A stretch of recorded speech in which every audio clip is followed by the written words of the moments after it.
Yooyyaa nagaa keessanii maatiiwwan chaanala keenyaa bakka jirtan maratti nagaan kun isin haa qaqqabu. Har'as immoo viidiyoo jabaatii walitti deebinee jira. Viidiyoon inni kun immoo kutaa lammaffaa isaati jechuudha. Kutaa tokkoffaa isaa warroonni hin ilaalin yoo jirtan isiniif hin galu waan ta'eef kutaa tokkoffaa isaa ilaaluu qabdu jechuudha. Asuma kaane yeroo itti fuunu kunoo viidiyoon keenya nuti qopheeffanne asirraa kanatti nuuf ta'a jechuudha. Xunnee wajjin hin ilaalla. Edit project kan jettu kanarra tuuxanii seentuu jechuudha. Maaliif edit togoonu adda gunnee baanee waan ta'eef jechuudha. Bifa kanaatiin kaawwannee turre jechuudha viidiyoo keenya asirratti kan inni isinitti agarsiisu. Viidiyoo kutuu akkamitti akka dandeessanidha jechuudha. Akkamitti citti viidiyoon yeroo citu bifa ajaa'iba ta'eetiin citaa jechuudha. Baay'ee isin hin rakkisu. Fakkeenyaaf TikTok isa jedhu kana akka dhiibdaniis biraa balleessuu ni dandeessu. Yoo barbaaddan immoo isa baay'ee beessa ta'eetiin kutuu ni dandeessu. Viidiyichumarra isa tokkoof ni tuttu. Kunoo mallattoo kanarra ni tuttu isa tokkoof. Kunoo mallattoo jidduutti argamtu kanarra jechuudha. Kunoo mallattoo ishii kanarra ni tuttu isa tokkoof jechuudha. Sana booda isiniif kutaa jechuudha. Kunoo gargar isiniif kuta. Sana booda sana biraa dhabamsiisuu ni dandeessu jechuudha. Asirratti immoo kan biraa kunoo saawundi tiraakii yookaan immoo sagalee isa jala jiru jechuudha. Wanta jala kaawwattan sana viidiyoo keessan jala akka isin hin jeeqne yoo barbaaddan gadi xiqqeeffachuu ni dandeessu jechuudha.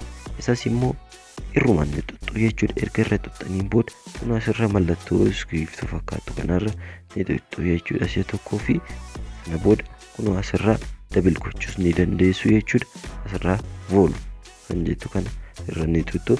Sana booda xiqqeessuu guddisuu ni dandeessu. Asirratti wantoota garaagaraa isaatti dabaluu ni dandeessu jechuudha. Gara viidiyootti immoo yeroo dhumnu viidiyoo yeroo darbu gara kanaatti yeroo darbu kallattii akka hin darbine yoo barbaaddan kunoo mallattoo jidduutti argamtu kanarra tuquudhaan wantoota garaagaraa irra kaa'uu ni dandeessu jechuudha. Amma fakkeenyaaf irra kaa'ee isinitti agarsiisa. Yeroon tuqu kunoo bifa kanaan kaa'aa jechuudha. Sana boodaan kunoo as keessaa kan natti tole barbaadeetan irra tuqaa jechuudha. Sana boodatti naaf gala. Ammas deemeetan jidduurra kaa'een viidiyoo tokkoon barbaadaa jechuudha. Kan biraa ammas effeektii kan biraan barbaadeen tan galchadhaa jechuudha. Kunoo bifa kanaan galfadhee eddan xumureen booda mallattoo kanarra tuqeetan ba'a jechuudha as keessa. Kunoo asirraa isa dura kallattiidhaan bu'a amma wanta ilaalaa. Kunoo bifa kanaatiin ba'a jechuudha. Bifa ajaa'iba ta'eetiin akkanattiin ba'a jechuudha. Kunoo akkanatti bifa ajaa'iba ta'eetiin kanatti immoo effeektiis kennuu ni dandeessu jechuudha. Effeektii jechuun irratti wantoonni garaagaraa akka uumamu jechuudha. Effeektiittis immoo kunoo asirraa ni argattu jechuudha. Kunoo effeektii kan jedhu kanarra ni tuqxu jechuudha. Sana booda asirraa effeektoota barbaaddanii fi kan isinitti tole kan barbaaddan irra kaawwachuu ni dandeessu. Kunoo tuqxaniit mallattoo ida'uurra ni tuqxu jechuudha. Sana booda kunoo effeektii isiniin jedhe kanumaa jechuudha. Effeektii kunoo bifa kanaatiin itti kennitu jechuudha. Kanattis immoo effeektii kennuu ni dandeessu jechuudha. Amma fakkeenyaaf effeektii biraan kennee isinitti agarsiisa. Kunoo effeektii kana kunoo akkas ta'a jechuudha. Mucaan tokko turte bifa kanaatiin baay'atti jechuudha. Bifa kanaatiin viidiyoo keessan hojjechuu dandeessu jechuudha. Wantoonni as keessa jiran ammayyuu galaanii hafu akkamitti seef akka godhaniin isinitti agarsiisaa. Viidiyoota keessanitti kalarii akka itti kennan viidiyoo ittaanu keessattan isinitti agarsiisaa.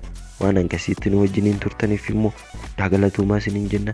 Kanneen YouTube chaanala keenyaaf haaraa taatan subscribe gochuun gara maatii keenyatti dabalama.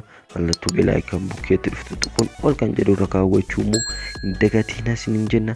Yaada qiiqa yoo qabaattan koomentii irratti nuuf barreessaa. Koomentiin keessan nuuf galaa keenya nu jajjabeessa waan ta'eef jechuudha. Viidiyoo kana immoo kan baay'ee barbaachisu laayikii baay'isaa isiniin jenna. Next viidiyoo ibidda ta'eetiin hanga walitti deebinutti.